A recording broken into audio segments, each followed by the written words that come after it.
Hello बच्चों, कैसे हो आप सब। मैं हूँ सोनम और स्वागत है आप सभी का मेरे YouTube channel science with Sonam में। बच्चों, लास्ट क्लास में हमने पढ़ा था कि जो जंतु होते हैं उनमें पोषण किस तरह से होता है। तो इसी क्रम में आगे बढ़ते हुए आप लोगों ने अगर मेरी पिछली वीडियोस नहीं देखी हैं तो आप लोग मेरे यूट्यूब चैनल पर चेक कर सकते हैं।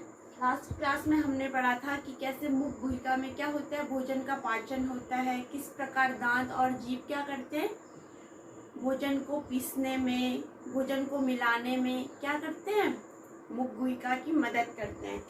तो बच्चों, आज सेकंड जो है वो है आपका ग्रसिका, कि ग्रसिका क्या रोल निभाती है भोजन के पाचन में। तो बच्चों देखिए, मुख गुहिका में क्या हो गया, भोजन पीस गया, कट गया, अच्छे तरीके से उसको मिला लिया गया। अब उसके बाद वो कहाँ आ जाता है, ग्रसिका में आ जाता है। तो सबसे पहली बात आप लोगों को क्या पता होना चाहिए कि ग्रसिका कहाँ होती है। तो ग्रसिका हमारे गले वाले रीजन से होकर, गले वाले हिस्से से होकर हमारे वक्ष भाग से गुजरती है। ठीक है, यहाँ से स्टार्ट होती है और यहाँ नीचे उसके बाद ग्रसिका कहाँ खुल जाती है, इस आमाशय में खुल जाती है। तो देखो बच्चों, इसमें दो आपके पास क्वेश्चन आएंगे कि मुख गुहिका के बाद भोजन कहाँ जाता है। तो आपको पता होना चाहिए मुख गुहिका के बाद भोजन कहाँ जाता है, ग्रसिका में। दूसरा आएगा कि आमाशय से पहले भोजन कहाँ रहता है। तो आमाशय से पहले भोजन कहाँ, ग्रसिका में।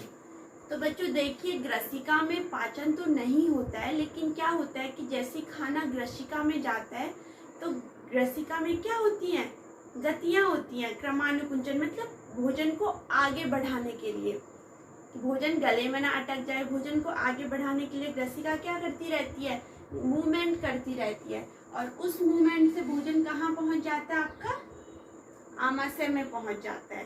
ठीक, ये दो चीजें आपको याद रखनी है इसमें। देखिए बच्चों, तीसरा आता है आपके पास आमाशय, कि आमाशय का क्या रोल होता है।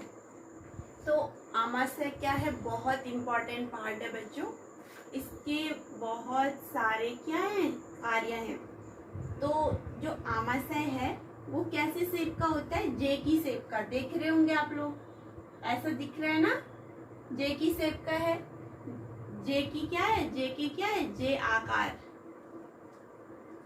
जे आकार का है। दूसरा क्या हो जाएगा, दूसरा ये है कि ये आहार नाल, आहार नाल जितनी भी आपको दिख रही है, आहार नाल, ये सारी ये पूरी क्या है, आहार नाल है। तो ये आहार नाल का सबसे चौड़ा हिस्सा है। ठीक है, देख रहे हैं ये आहार नाल कितनी सक्रिय है सारी जगह, लेकिन जो ये आमाशय वाला पार्ट है यहाँ पर ये क्या है, चौड़ा है। तो ये क्या है, आहार नाल का सबसे चौड़ा हिस्सा, सबसे चौड़ा भाग।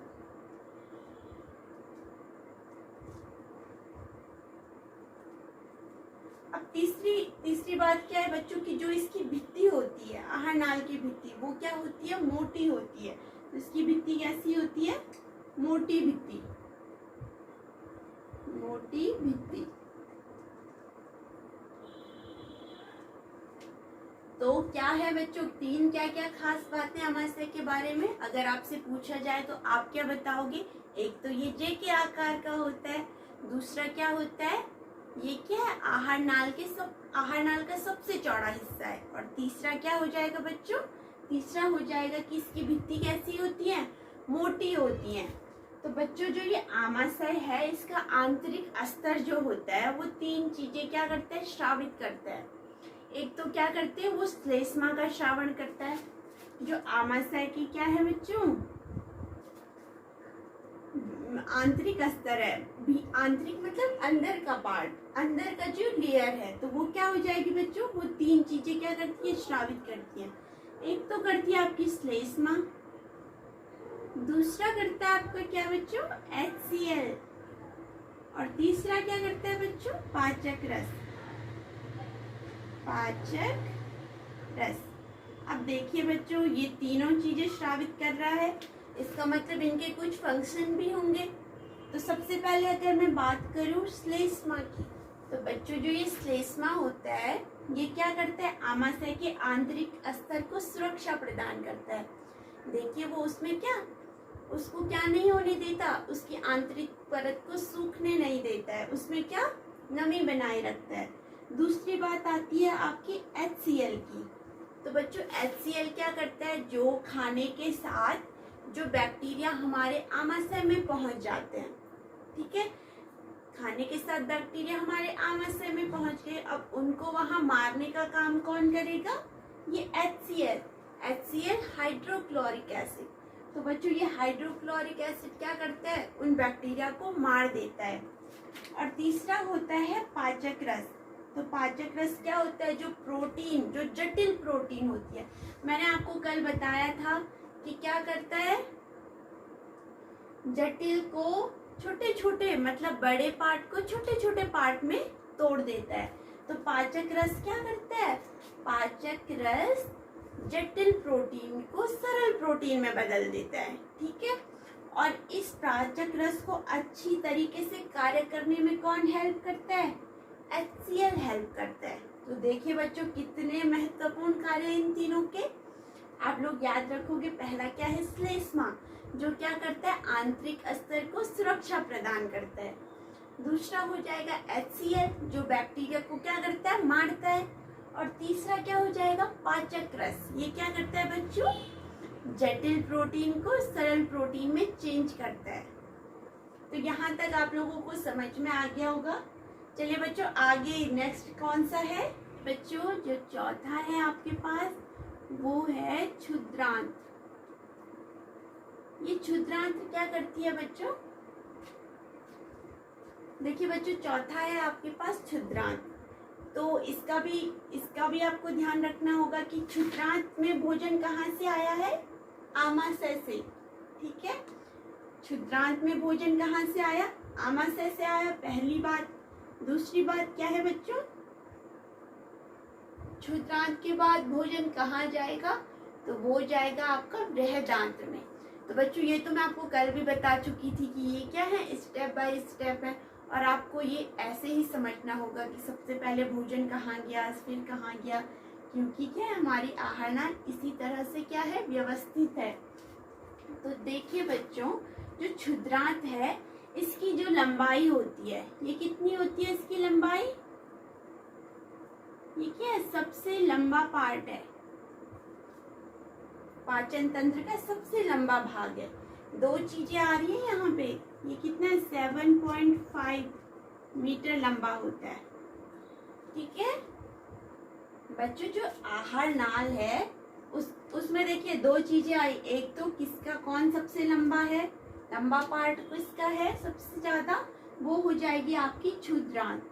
और कहेंगे बड़ा कौन सा पार्ट है, तो वो क्या हो जाएगा आपका आमाशय। आपको इन दोनों चीजों में कंफ्यूजन नहीं करना है, ठीक है, ये आप समझोगे चौड़ा कौन सा है और लंबा कौन सा है, ठीक।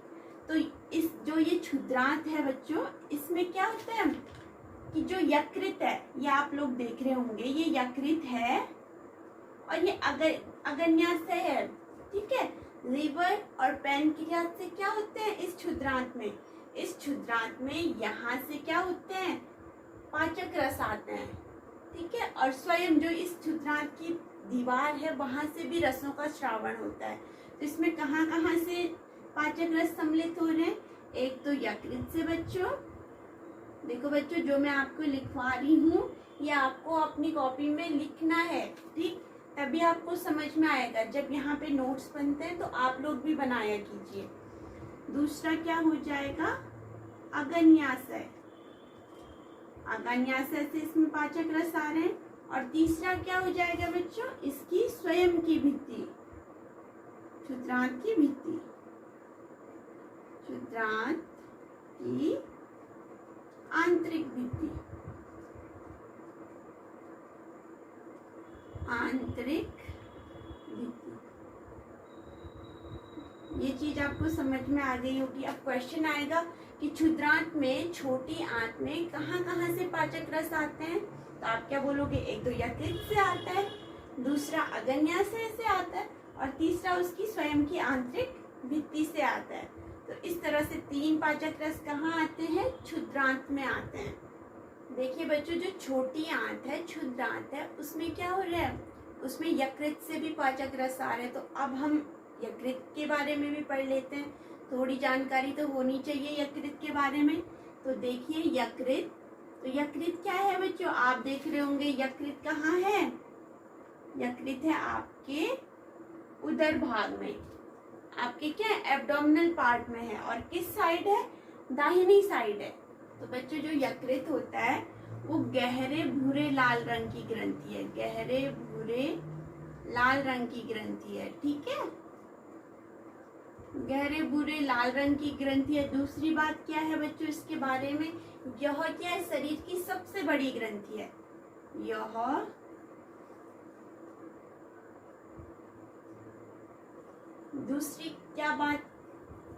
दूसरी बात क्या है बच्चों इसके बारे में, यह शरीर की सबसे बड़ी ग्रंथि, यह शरीर की सबसे बड़ी ग्रंथि है, ठीक है, सबसे बड़ी ग्रंथि है।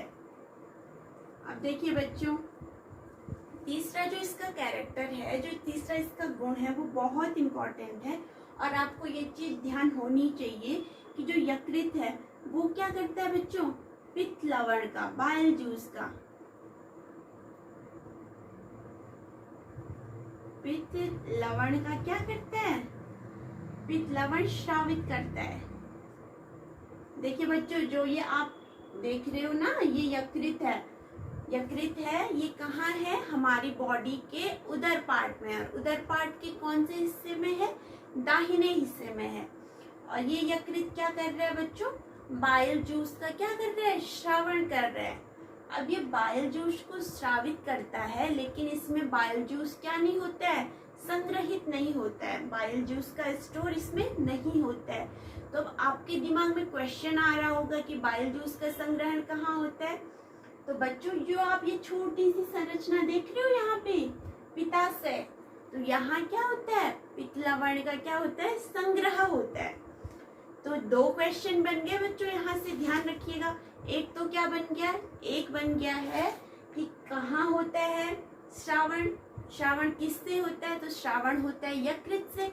दूसरा क्या बन गया कि किसमें संग्रहण होता है, स्टोरेज कहाँ होता है, तो वो हो गया पित्ताशय, गॉल ब्लैडर में क्या होता है, इसका संग्रहण होता है। बच्चों इसके बारे में बस ये आपको 2-3 पॉइंट याद रखने हैं, 2-3 पॉइंट समझने हैं आपको कि कैसे कैसे है ये। आप लोग अगर समझ के चलोगे ना बच्चों स्टेप बाय स्टेप, तो आपको जल्दी से समझ में आ जाएगा कि क्या है पाचन तंत्र किस तरह से काम कर रहा है। ठीक बच्चों, जो आपका क्षुद्रांत था उसमें कहाँ से आ रहा था, एक तो यकृत से आ रहा था, वो हमने पढ़ लिया है। दूसरा कहाँ से आ रहा था, पाचक रस कहाँ से आ रहे थे, अग्न्याशय से, पैनक्रियास से।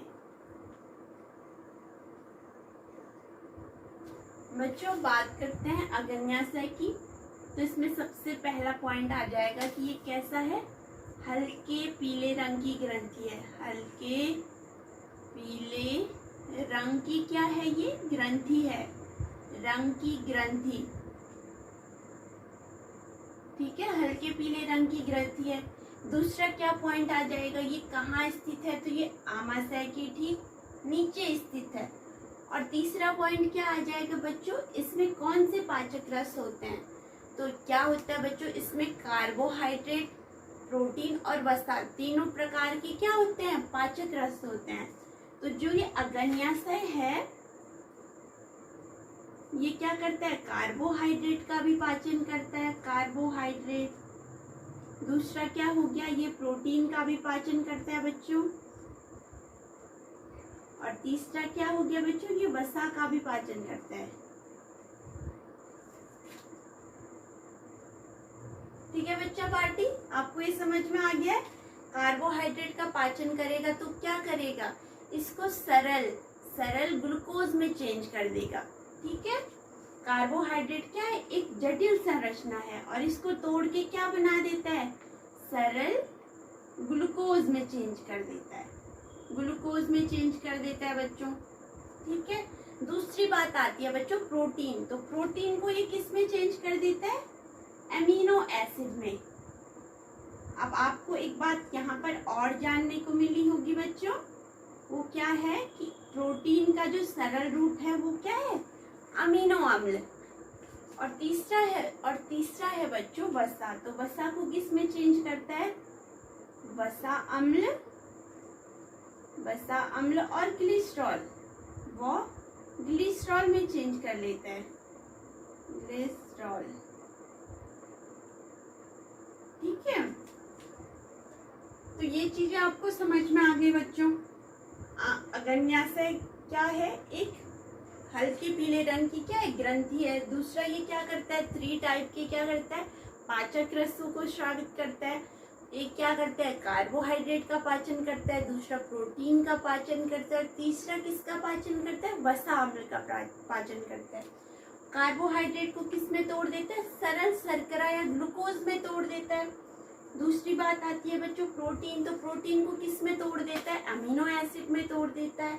और तीसरी बात आती है बच्चों वसा की, तो वसा को वसा अम्ल और ग्लिसरॉल में तोड़ देता है।